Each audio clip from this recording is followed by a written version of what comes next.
Good evening, everyone. Good evening. I'm Carrie Edwards. I'm your funeral director. I want to take this opportunity to thank everyone for coming out. At this time, we're going to have tributes. You are going to share with the family and encourage them. I'm going to start by inviting Nisi. Come on up.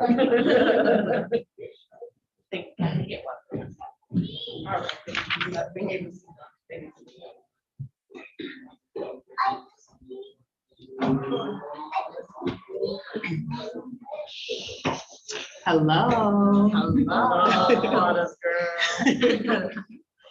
I want to start by saying thank you to everyone who has come out, who's been praying for us. We definitely feel it because we have been strengthened since FADA has passed away. I'm going to read his obituary for those who won't be here tomorrow and just want to learn a little bit more about my father. There is an old hymnal which says in part, "Courage, brother, do not stumble. Though the path be dark as night, there's a star to guide the humble. Trust in God and do the right." And that's from Norman McLeod.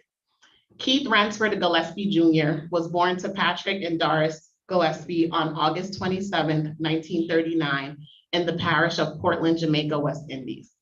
He was affectionately known as Daddy, Nixie, Senator, and Father. Keith attended Hope Bay All-Age School, followed by Titchfield High School. After completing his school in Portland, he moved to Kingston and studied to be an auto mechanic. Upon the completion of his studies, he began working at a garage, using his newly acquired skill set to do general repairs and fix motor vehicles of all types. He then sought and obtained employment with the Kingston and St. Andrews Corporation Fire Brigade as a highly respected mechanic. And we have some of those members here today. Thank you so much for coming. Keith met Laurel Griffiths and they were married in 1963. With this union, they now had a blended family, which included Anthony, Carl, and Wayne. As a couple, they were then blessed with 4 additional children: Juliet, Keith Jr., Audria, and Sean. In 1975, he remarried Maisie Gillespie, and her daughter Joan was now added to their blended family. Although Keith was proud to be Jamaican and loved his country, his love for his children was his priority. He was adamant on providing an even better life for them than he had. Therefore, in September 1980, the couple migrated to New York and worked tirelessly so that their children could join them, which they were able to accomplish in November 1983. When he wasn't working, Keith enjoyed cooking, watching his Jamaican programs, Western movies, soap operas, and discussing politics. He was so proud of his children and adored his grandchildren and great-grandchildren that he would always find time to brag about them to whoever would listen, because they were truly his pride and joy. Keith was granted his angel wings on April 27, 2022. He is now in heaven, where he joins his wife, Maisie Gillespie, ex-wife Laurel Griffiths Gillespie, mother Doris, father Patrick Gillespie, stepfather Lemuel Murphy, sister Louise Gillespie, brothers Warren, Derval, Anthony, and someone tell me the last one. I'm sorry. No, I said Louise, the brother. No. No, the one that passed away young. I have Tony, who's the other one? Lloyd, thank you. Son, Keith Gillespie Jr., and son-in-law, Neville Kurt Simpson. His legacy will continue through his sons, Carl, Wayne, and Sean, his daughters, Juliet, husband James, Audria, and Joan, brothers, Trevor and Howard, as well as his sisters, Doreen, Norma, Aloma, and Violet. Grandchildren, Kiana, Carlton, Chantel, Anthony, Dana, Andrew, Shanice, Latanya, Shanae, Javante, Maya, Stacia, Janice, Jonathan, Justin, and 17 great-grandchildren, a host of nieces, nephews, and other relatives and good friends. By all accounts, he was hardworking, reliable, diligent, as well as a conscientious worker. He truly enjoyed spending time with his family and usually just wanted a visit for a few moments just to take a look and make sure you were okay. When he was ready for you to leave, he would say, "You're not worried about the traffic to go home?" We are truly grateful for those that have helped to care for him once he fell ill. We are extremely indebted to visiting nurses and Wanda, who was his personal aide for the last 4 years. We will miss our daddy, brother, and father very much, especially the daily phone calls to check in.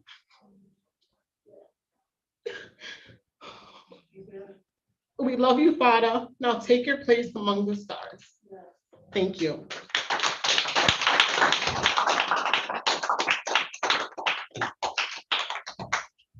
And now it's open to anyone who wants to share a story or just, encourage us.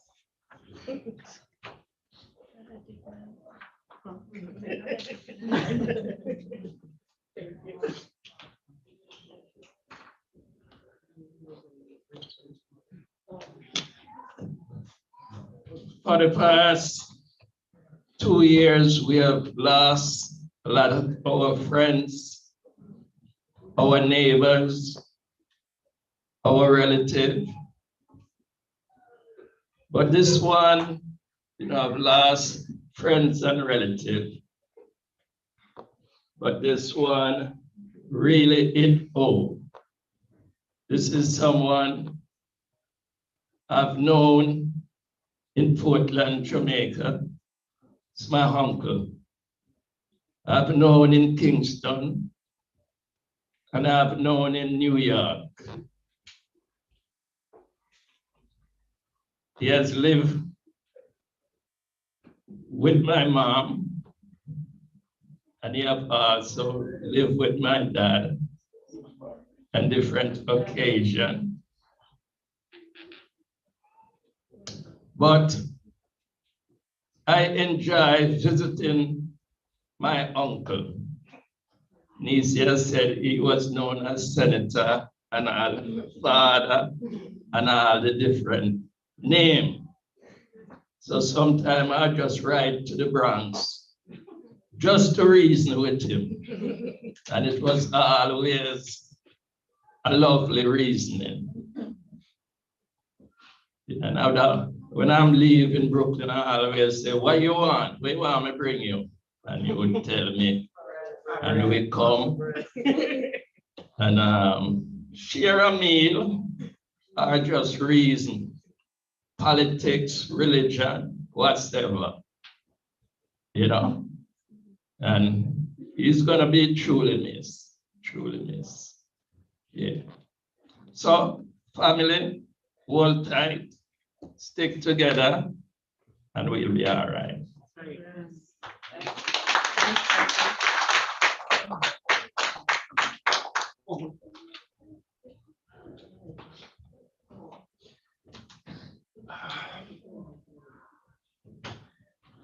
Good evening, everyone. Good evening. My name is Winston Davis, ex-firefighter for Gulf Gate, Jamaica KCC Fire Department. This evening, we have a group of us here. We have in the back here Steve Gordon. We have Archibald Palmer. Just see you, my friend. And we have the two Brown brothers. I'm talking about 56 years ago. And that's a long time when we were a co-worker. Keith was the mechanic of the KCC Fire Department. An integral part of the fire department, because if the unit don't go, the firemen can't work. So we have to say he was more than a fireman, because he keeps the fire brigade going and keep us saving people's lives. Well, we are human and we all migrated, and he left the fire department and he came to the United States. And I am told that he picked up where he left off, being a good mechanic, because in Jamaica, he was an excellent mechanic. I saw him once when I came to the United States to live about 15 years ago. But we keep in contact. I always speak to him, and the last time I spoke to him, he told me that he was having some problems, for he was using oxygen and things like that. But I wasn't expecting him to go at this moment, because we are firemen, and firemen don't die. Our privates do, but we don't die.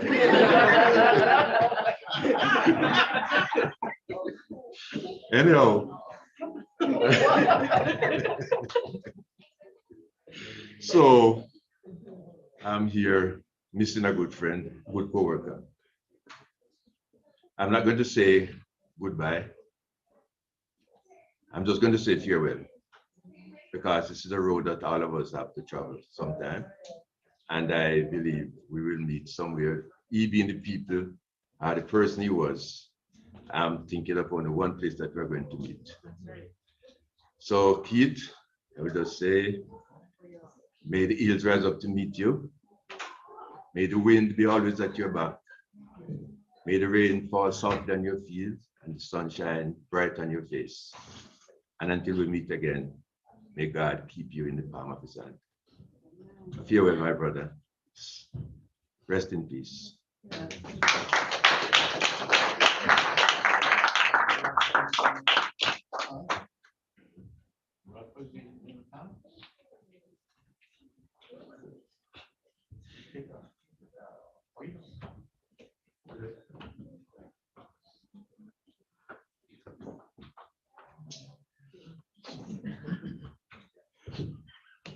I'd be remiss if I didn't get up to say something about Juliet's father.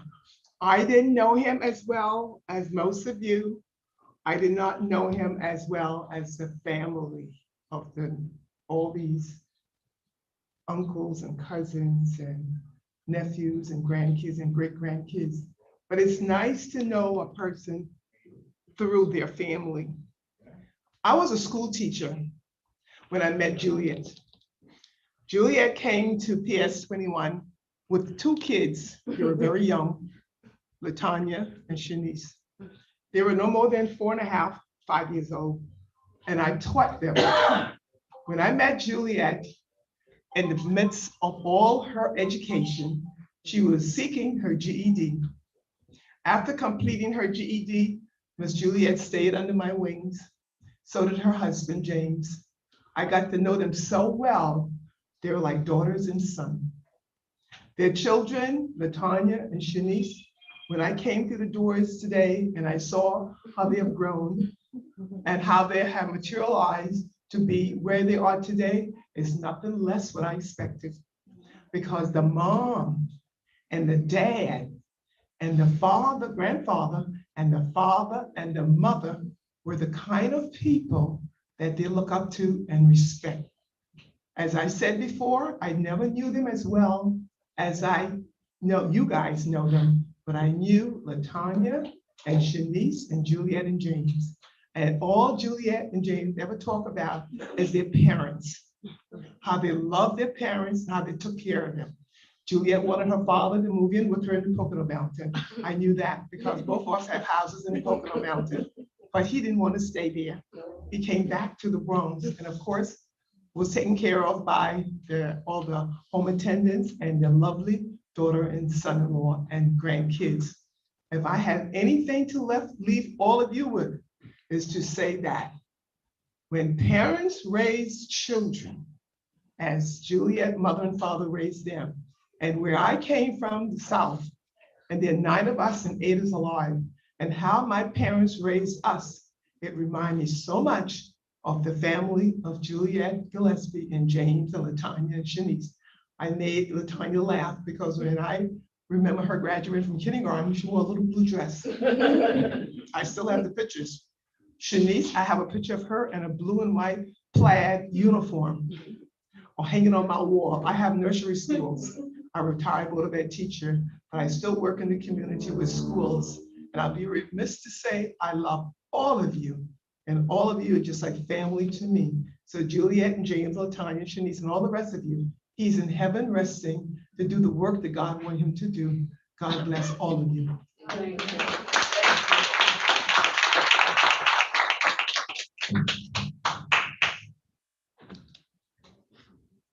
Keep coming.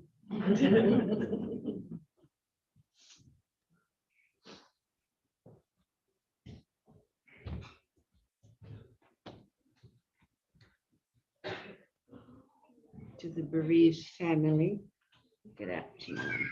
To everyone else, good afternoon. I had to be here. It's a must that I am here. I am not saddened. I am rejoicing. And you might look at me really funny and say, how can you be rejoicing in a time like now?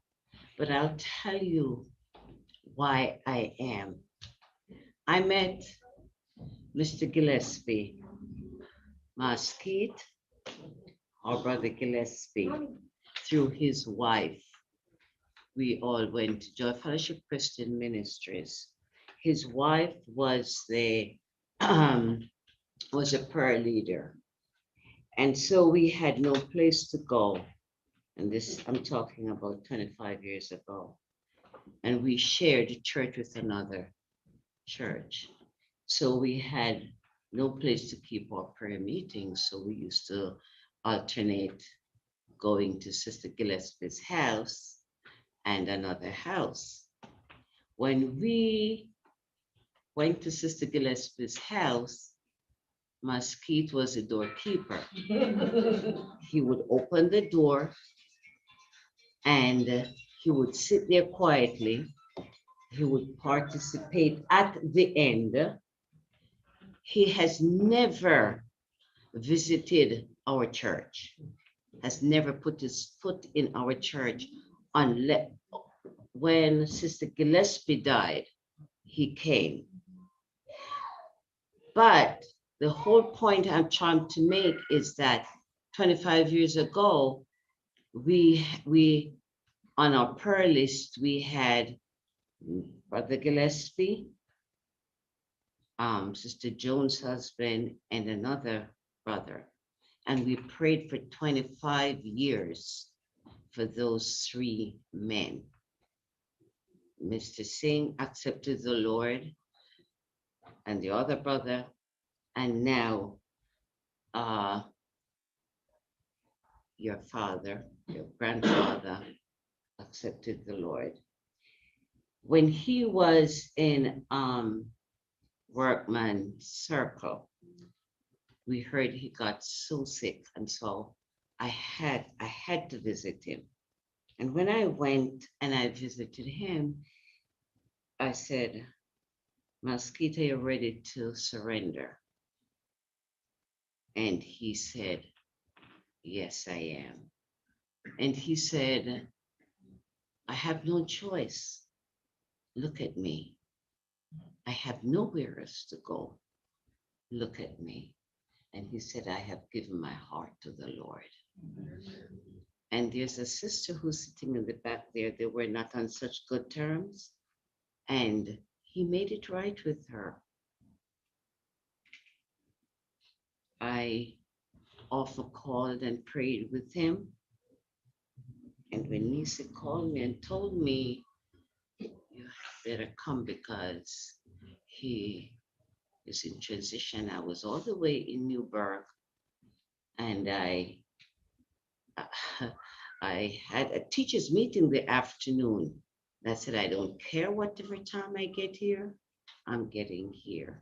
And my pastor, Pastor Gloria Johnson, you'll meet her tomorrow, said she was coming with me. And when we went, he was just lying there peaceful, nothing. And I was told that he didn't say a word since Sunday. And when she said, I'm going to read the word of God in your ears. And I'm going to pray for you. And he never said a word for that. All he said was, since Sunday to that time, he said, amen. And then, you know, sister's a nurse, and she said, you hear that gurgling sound? He just started, and he just continued on his merry way. So I am really happy this afternoon because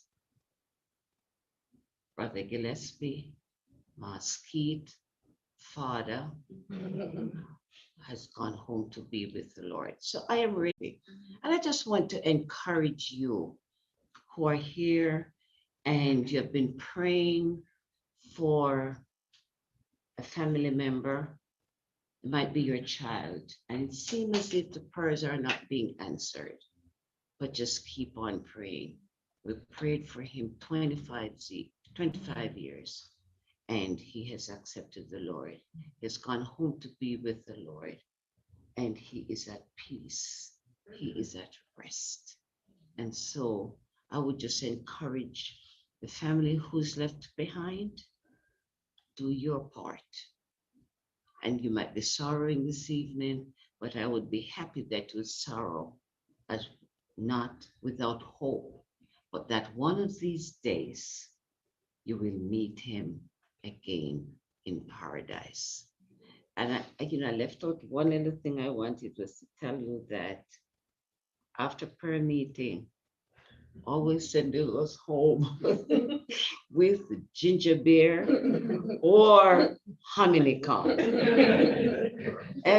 And that, you look forward to prayer meeting, but you always look forward to your little container of honey corn or honey corn porridge or ginger beer. And he's gone home to be with the Lord. He was so peaceful. And so I would encourage you to do, you're left back here. Your work is not yet done. So just keep on praying, keep on loving each other. If you didn't get to say you love him, it's too late now. But I trust that you just huddle together as a family. And those of you who don't know the Lord, that you will come to accept the Lord so that you will be able to meet him on that last day. And those of you who know the Lord, be encouraged. You're going to meet him one of these days. Those are my few words.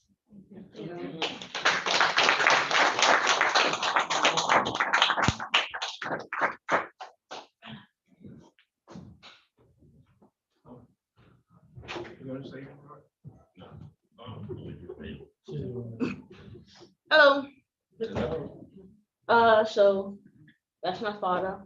And it's funny that Sister Forbes said, if you didn't say you love him, it's too late now. Some years ago, it's just something I do. Before I get off the phone with someone, I always say, okay, love you. Talk to you later. I don't like saying bye. I say, talk to you later. I always say, I love you. It doesn't matter if you're my friend. It doesn't matter if you're my family. I always say, I love you. And for some time, Father would just say, all right, and get off the phone. Until one time I said, Father, I said, I love you. He said, all right. I said, no, say it back.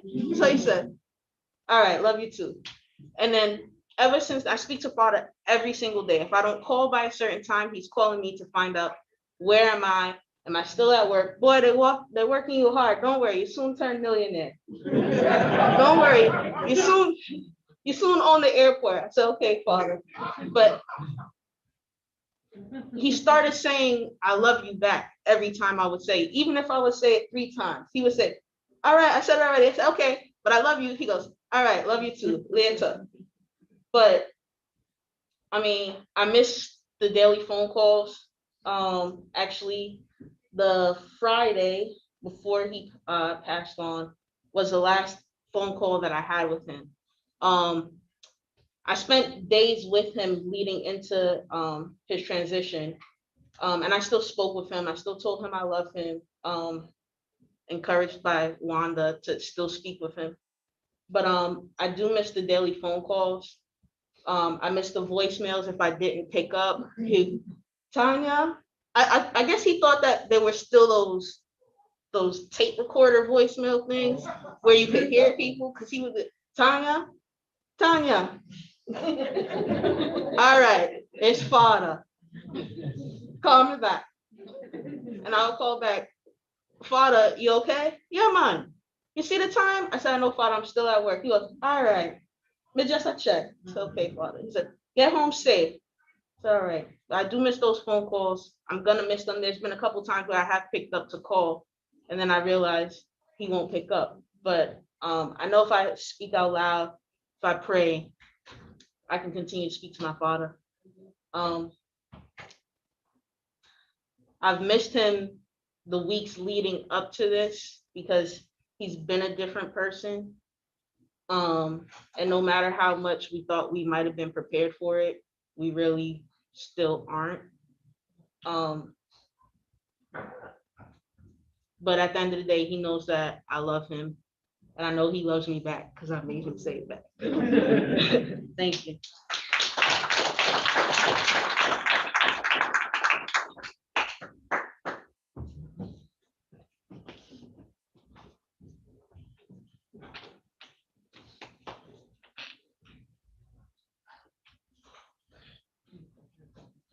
Keep coming. Anybody wants to sing? Joy Fellowship, do we have a little mini choir?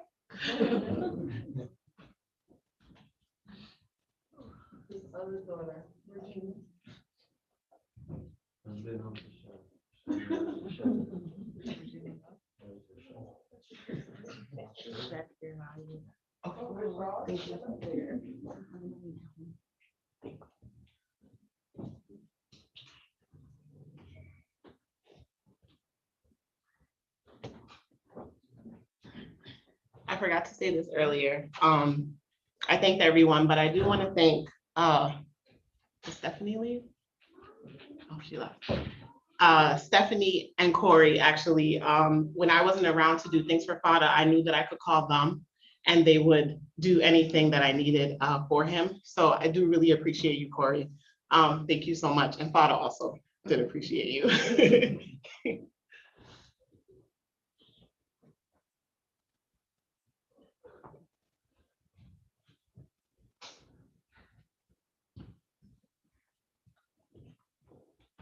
Yes, yes. I'm just here to tell a little story. I think I have a bone to pick with Miss Gillespie, because I can't remember if you told me that father was a mechanic. So way back when I started working at Julia School, PS 153, we've been there for over 20 years. I was fresh out of college, 2 years out of college. I was broke, and my aunt let me drive her car to work. So this was 1996, 97, and I was driving a 1987 Chevrolet Cavalier. And it was on its last leg. It was a putt-putt for real. So I don't know how we started going to work together. I don't know if I offered or she asked. So she started riding with me in my little putt-putt to work. And father would drop her off on my block. And then we would go to work. And so after a while, she told me, I don't know if it was a year later, a month later, that father would be concerned about her riding in my vehicle. And I'm like, what? Not knowing this man was a mechanic, so he probably knew everything that was wrong. Anything that was, the oil was leaking from my car. But it carried us to work and it got us back. So I'm sitting back there thinking, and when I heard that he was a mechanic, I said, wait a minute. What? So that just had me laughing. But whenever I encountered him, I teased him. I said, you know, I'm your other daughter. I'm your other daughter from another mother or whatever, because Miss Gillespie and I resemble one another. And Juliet was sitting back there, and Miss Goff said, Juliet, I like that top. Just about 30 minutes ago. But yeah, he was awesome. So whenever I saw him, I had the opportunity to be in his presence. He was always great. And I would always tease him, like, you know, you're my father too. But God bless him. And I know he's no longer in pain. He is in peace.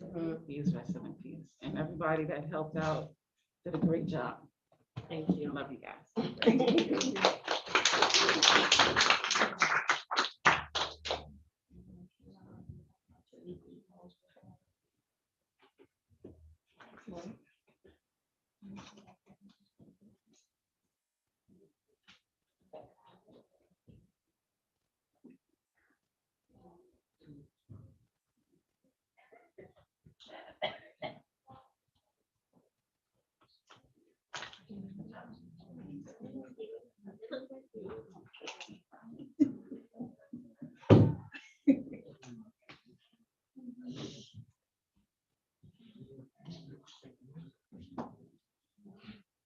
No one else has anything? I mean, my grandfather had a lot of names on his list of people he would call.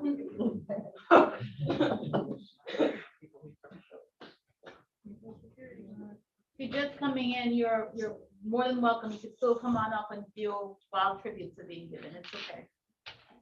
Hello, everyone. My name is Joan. Some call me Sonia, Joan, whatever.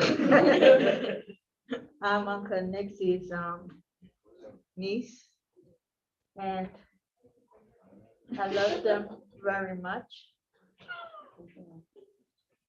He's my uncle, and he's there, but when we get together, we'll agree, we'll disagree, but we know we love each other. And he knew that he could always call on me if I'm around. And I could do the same thing if I just want to say hi or somebody to talk to. He always was willing to talk. He's a talker. Yes, he's a talker.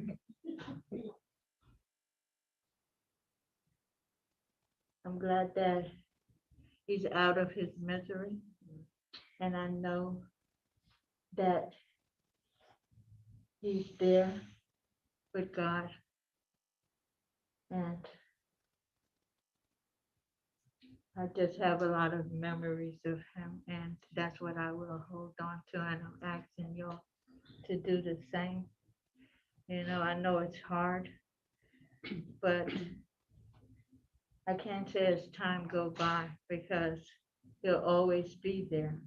So just know that he's there. You want to reach out to him if you want to talk to him. You have memories, and it won't be easy, I'm telling you. But just stay strong. Love you all.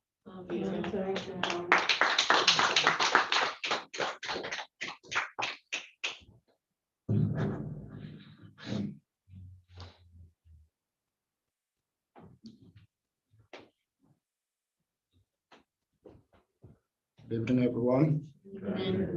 Bob Brown, trend. I call him very regularly because I knew he was alone, living alone there for a while. So I want to know if he's okay, you know. I usually buy bread for him by the bakery. And he asked me, always telling me, don't let them slice the bread. I said, why? He said that Jesus broke bread with his disciples. You know? So I always wonder why he didn't want it to be sliced. I am gonna miss him, you know. And may his soul rest in peace. And to the family, take it easy. Just have good memories of him. Thank you. Thank you.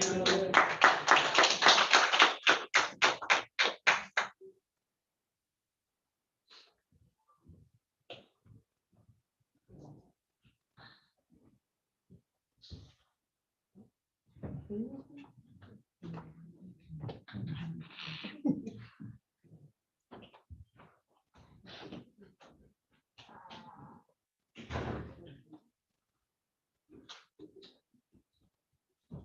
evening, everyone. Good evening.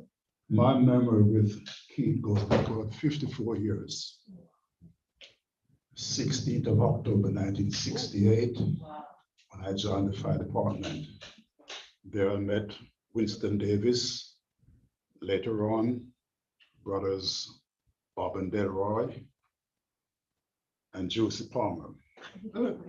We're all co-workers for many years. Mr. Gillespie, Keith, he worked directly with, there was a gentleman who passed on now by the name of Barrington Armstrong. He was a chief mechanic. We had a term for him, ME, motor engineer. And Keith was right next to him. I never really interacted much with Keith after we leave Jamaica, but first and last time I saw him was at his wife's funeral, and I think it was maybe this chapel or somewhere close by many years ago. We kept in touch by Bob Brown. But if he spoke to Keith, he would say, Steve, I just spoke with Keith. He's doing well, he's not doing too well, whatever it might be. So indirectly, we kept in touch. And sadly, the last time I spoke to Bob, and he said, guess what? And I said, I think I knew. My condolences to the family, the friends and well-wishers. There's not much more I can say, what has not been said. May his soul rest in peace.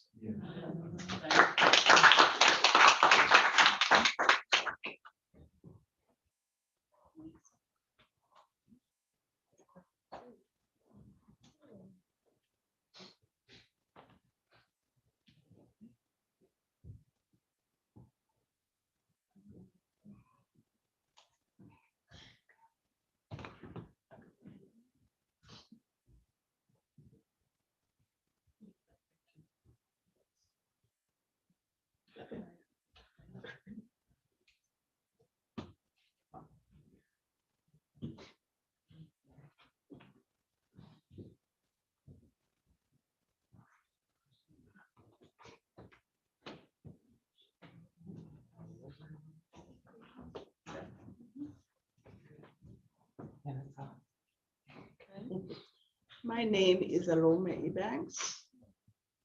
I am Keith's sister.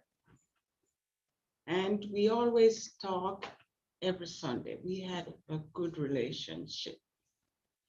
And sometimes he would want to know what I'm cooking. And if I'm cooking or my husband is cooking. And when he talked, then he said, let me talk to Barry, that's my husband. And he had a lot to tell me of when he was growing up and what my mother used to do and things like that, you know, and how he used to go to the river and bathe and a bunch of things. That's the most things he had to tell me when we talked. But like 3 weeks before he passed away, I call every time I call, he was sleeping. And the last time I spoke to him, I could hardly hear what he was saying. And I said to him, I don't call him Keith, I call him Brother Nixie. I said, Brother Nixie, I can hardly hear you. But all I wanted to do is to hear your voice. And he said, all I do nowadays is just sleep alone. I said, okay, we will talk weekend. And that was the final.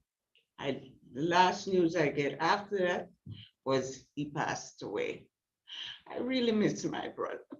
I miss talking to him every Sunday. And I know time heals wound. And I hope someday I will meet him again when the hurt made me. Okay?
Good evening, everyone.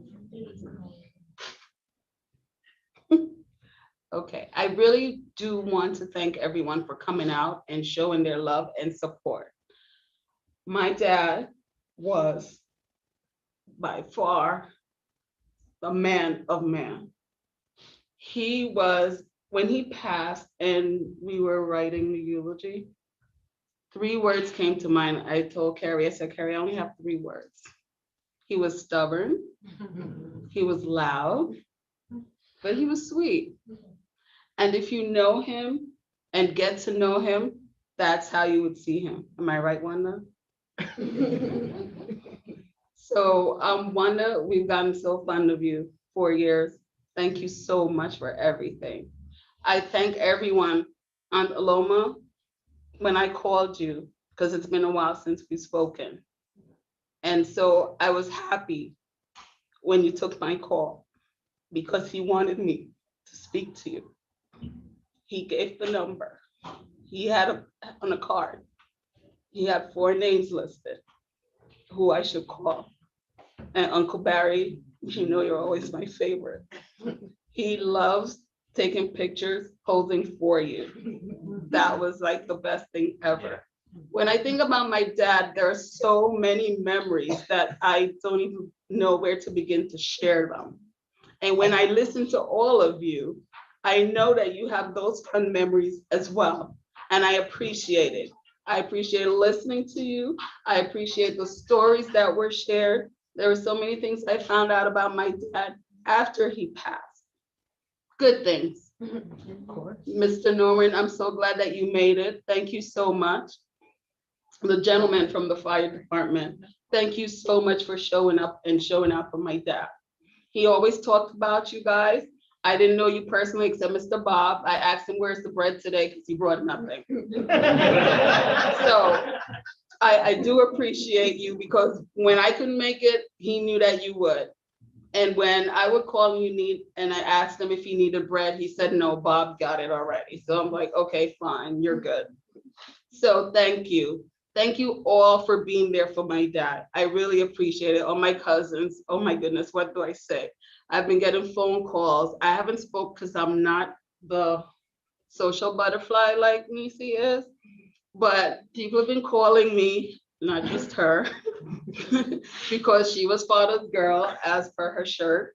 And everyone knows Nisi, but there were the rest of us too.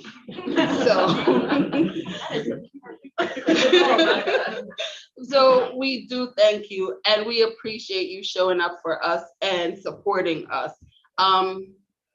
Sister Forbes, the final moment, thank you for that. Because I remember when he said amen, because we were in the room together. So thank you. I thank you again. I'm going to take my seat now before I start babbling and crying, but thank you so much and we appreciate all of your support.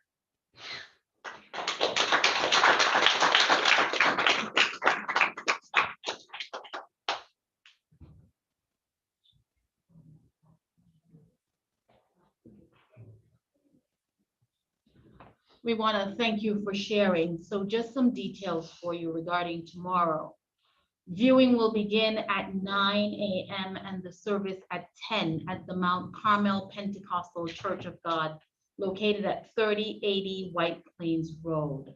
The interment will take place in Kensico Cemetery, after which there will be a repast at the Primrose Cricket Club, located at 3836 White Plains Road. We hope to see you on tomorrow. You can take this time for final viewing, greeting, and socializing with the family. God bless you. Thank you.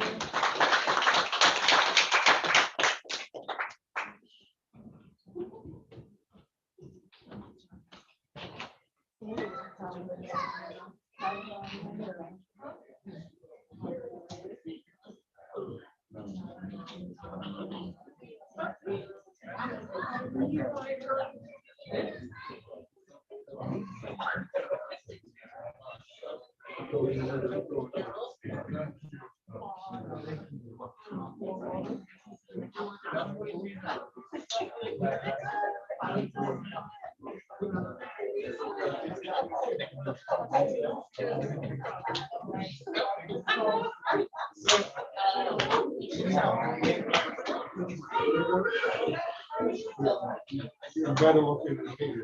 I like